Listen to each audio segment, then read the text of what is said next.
प्यारे बच्चों, good morning. बेटा कैसे हैं आप लोग? I hope you all are fit and fine. और मेरी ईश्वर से यही प्रार्थना है कि आप लोग जहाँ भी हैं सुरक्षित रहें, सकुशल रहें और अच्छे से रहें। बेटा हम लोग कितने लेसन तक पढ़ लिए हैं? लेसन 6 तक, और लेसन 7 हम लोगों को पढ़ना है। लेसन 6 तक यदि कोई प्रॉब्लम आप लोगों को है तो आप लोग उसको कमेंट बॉक्स में लिख सकते हैं, और मेरी पूरी कोशिश है कि हम उसको पुनः बताएंगे। ठीक है, तो हम लोग आज पढ़ेंगे लेसन 7। ठीक, कौन सा लेसन पढ़ेंगे हम लोग आज लेसन 7। ठीक, सप्तमः पाठ है सुभाषितानि। अयं निजः परो वेति गणना लघुचेतसाम् उदारचरितानां तु वसुधैव कुटुम्बकम्। अयं यह निजः अपना, लघुचेतसाम् छोटे विचार वाले, उदारचरितानां जो उदार चरित्र वाले हैं, उत्तम चरित्र वाले हैं, वसुधैव संपूर्ण पृथ्वी, कुटुम्बकम परिवार है। अयम निजः परो वेति गणना लघुचेतसाम् उदारचरितानां तु वसुधैव कुटुम्बकम्। अयम निजः यह मेरा है, परो वेति वह दूसरे का है, गणना लघुचेतसाम् ऐसी गणना, ऐसी गिनती, लघुचेतसाम् छोटे मन वाले लोग करते हैं। उदार चरिता नाम जो उदार चरित्र वाले हैं, उच्च विचार वाले लोग हैं। तु वसुधैव कुटुम्बकम उनके लिए तो संपूर्ण पृथ्वी क्या है? एक परिवार है। यह मेरा है और वह दूसरे का है। ऐसी गणना जो छोटे विचार वाले लोग होते हैं वे करते हैं, और उच्च विचार वालों के लिए तो संपूर्ण पृथ्वी ही क्या है? एक परिवार है। ठीक, सर्व परवशम दुखम सर्व आत्मवशम सुखम एतत् विद्यात् समासेन लक्षणम सुख दुख्यो। सर्व सब, परवशम दूसरे के वश में, एतत् इस प्रकार, विद्यात जानना चाहिए, समासेन संक्षेप में, लक्षणम लक्षण, सुख दुखयो सुख और दुख का। सर्वम परवशम सब कुछ परमिस दूसरे के वशम वश में हो तो क्या है? दुख है। सर्व आत्मवशम सुखम और सब कुछ आत्मवशम अपने वश में हो तो क्या है? सुख है। अर्थात दूसरे के वश में होना क्या है? दुख है, और अपने वश में होना सुख है। एतत् विद्यात् समासेन लक्षणम सुख दुखयो। एतत् इस प्रकार, विद्यात जानना चाहिए, समासेन संक्षेप में, सुख और दुख के लक्षण, इस प्रकार से सुख और दुख का लक्षण संक्षेप में जानना चाहिए। वृथा वृष्टि समुद्रेषु वृथा तृप्तस्य भोजनम वृथा दानम समर्थस्य वृथा दीपो दिवापि च। वृथा मीन्स व्यर्थ है, बेकार है। वृष्टि वर्षा, समुद्रेषु समुद्र में, समुद्र में वर्षा होना क्या है? व्यर्थ है, बेकार है, क्योंकि वहाँ पानी की कोई आवश्यकता नहीं है। वृथा तृप्तस्य भोजनम, तृप्तस्य तृप्त मनुष्य को, भोजनम भोजन देना, यानी कि जिसका पेट भरा हुआ हो, तृप्त मनुष्य को भोजन देना क्या है? वृथा है, व्यर्थ है, बेकार है। वृथा दानम समर्थस्य जो सामर्थ्यवान है, शक्तिशाली है, उसको दान देना क्या है? व्यर्थ है। वृथा दीपो दिवापि च और दिवापि दिन में, दीपो दीपक जलाना क्या है? व्यर्थ है, बेकार है, क्योंकि दीपक की आवश्यकता कहाँ है? अंधकार में है। ठीक। वृथा वृष्टि समुद्रेषु, समुद्र में वर्षा होना व्यर्थ है। वृथा तृप्तस्य भोजनम, तृप्त मनुष्य को भोजन देना व्यर्थ है। वृथा दानम समर्थस्य, और सामर्थ्यवान को दान देना व्यर्थ है। वृथा दीपो दिवापि च, और दिन में दीपक जलाना व्यर्थ है। अर्थात हमको किसी भी वस्तु को वहीं प्रयोग करना चाहिए जहाँ उसकी आवश्यकता हो। ठीक।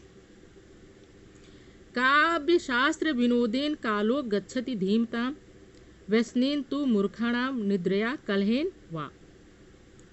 धीमताम विद्वानों का, कालो समय, गच्छति जाता है, व्यसनेन निंदा में, बुरी आदतों में, मूर्खाणाम मूर्खों का, निद्रया कलहेन झगड़ा लड़ाई में। धीमताम विद्वानों का, कालो गच्छति समय जाता है, काव्य शास्त्र विनोदेन, काव्य और शास्त्र की चर्चा में। जो विद्वान होते हैं, बुद्धिमान लोग होते हैं, उनका समय कैसे व्यतीत होता है? काव्य और शास्त्र की चर्चा में। और इसके विपरीत मूर्खाणाम मूर्खों का समय व्यसनेन बुरी आदतों में, निद्रया नींद में, कलहेन और लड़ाई झगड़ा में व्यतीत होता है। धीमताम कालो गच्छति काव्य शास्त्र विनोदेन, बुद्धिमान लोगों का समय काव्य और शास्त्र की चर्चा में व्यतीत होता है। और इसके विपरीत मूर्खों का समय दूसरों की निंदा करने में और सोने में और लड़ाई झगड़ा करने में व्यतीत होता है। जो बुद्धिमान लोग होते हैं उनका समय कैसे व्यतीत होता है? अच्छे कार्यों में व्यतीत होता है। और जो लोग मूर्ख होते हैं उनका समय दूसरों की निंदा करने में, लड़ाई झगड़ा करने में या सोने में व्यतीत होता है। ठीक, आगे चलें। महांतम प्राप्य सत्बुद्धे संत्यजेन्न लघुजनम, यत्रास्ति सूचिका कार्यम कृपाणः किम करिष्यति। महांतम प्राप्य सत बुद्धि, सत बुद्धि के महान होने पर, सत बुद्धि के महानतम प्राप्य, महानता को प्राप्त करके है, या महानता को प्राप्त होने पर। ठीक, सद्बुद्धि के महान होने पर। संत जैन लघु जन्म, मतलब कि किसी को लघु छोटा नहीं समझना चाहिए। सद्बुद्धि के महान होने पर किसी को छोटा या तुच्छ नहीं समझना चाहिए। यत्रास्ति सूचिका कार्यम कृपाणम किम करिष्यति। यत्रास्ति जहाँ पर, यत्रास्ति जहाँ पर, सूचिका कार्यम सुई का कार्य है, सुई का कार्य है, कृपाणम किम करिष्यति तलवार कुछ कर नहीं पाएगा। जहाँ पर सुई का कार्य है वहाँ तलवार कुछ भी कार्य कर नहीं पाएगा। महानतम प्राप्य सत्बुद्धे संत्यजेन लघु जन्म, यत्रास्ति सूचिका कार्यम कृपाणः किम करिष्यति। सद्बुद्धि के महान होने पर किसी को छोटा नहीं समझना चाहिए, क्योंकि जहाँ पर सुई का कार्य है, क्योंकि जहाँ पर सुई का काम है, तलवार किम करिष्यति क्या करेगी। कृपाण तलवार, सूचिका सुई। यत्रास्ति सूचिका कार्यम जहाँ पर सुई का कार्य है, कृपाण किम करिष्यति तलवार क्या करेगी। अर्थात कुछ ऐसे कार्य होते हैं जिनमें तुच्छ व्यक्ति ही क्या होता है, सफल हो जाता है। इसलिए किसी को भी तुच्छ नहीं समझना चाहिए। कहाँ किसका कब और कार्य काम हो जाता है। ठीक है। तो संसार में प्रत्येक व्यक्ति के अंदर ईश्वर ने कुछ न कुछ गुण अवश्य दिए रहते हैं, और वह उसका गुण कब और किस समय काम आ जाए ये कोई नहीं जानता है। इसलिए अपने को बुद्धिमान समझ करके किसी को तुच्छ नहीं समझना चाहिए, क्योंकि कुछ ऐसे कार्य भी होते हैं जहाँ पर क्या होता है, तुच्छ व्यक्ति ही सफल होता है। किम कुलेन विशालेन विद्याहीनस्य देहिनः विद्यावान पूज्यते लोके ना विद्या परिपूज्यते। ठीक। किम कुलेन विशालेन विद्याहीनस्य देहिनः विद्यावान पूज्यते लोके ना विद्या परिपूज्यते। ठीक। किम कुलेन विशालेन विद्याहीनस्य देहिनः, यदि विद्याहीन शरीर है, यदि विद्याहीन शरीर है तो किम कुलेन विशालेन, तो बड़े कुल में जन्म लेने से कोई लाभ नहीं है। ठीक। विद्याहीन होने पर बड़े कुल में जन्म लेने से कोई लाभ नहीं है। विद्यावान पूज्यते लोके, जो विद्यावान होते हैं, बुद्धिमान होते हैं, पूज्यते लोके, लोके संसार में पूजे जाते हैं, ना विद्या परिपूज्यते, और जो विद्याहीन होते हैं वो कहीं नहीं पूजे जाते हैं। ठीक। किम कुलेन विशालेन विद्याहीनस्य देहिनः विद्यावान पूज्यते लोके ना विद्या परिपूज्यते। कह रहे हैं कि श्लोक में बताया गया है कि किम कुलेन विशालेन, विशाल कुल में जन्म लेने से, विद्याहीनस्य देहिनः, यदि विद्याहीन व्यक्ति है तो विशाल कुल में यदि उसका जन्म है तो उससे कोई लाभ नहीं है। यदि उसके पास विद्या नहीं है तो विशाल कुल में भी जन्म लेने से उसको कोई लाभ नहीं है। क्यों? क्योंकि विद्यावान पूज्यते लोके, क्योंकि विद्यावान संसार में पूजे जाते हैं, और ना विद्या परिपूज्यते, और विद्याहीन कहीं नहीं पूजे जाते हैं। किसकी पूजा होती है संसार में?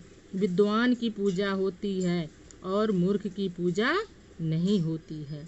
कहते हैं ना कि स्वदेशे राजा पूज्यते विद्वान सर्वत्र पूज्यते।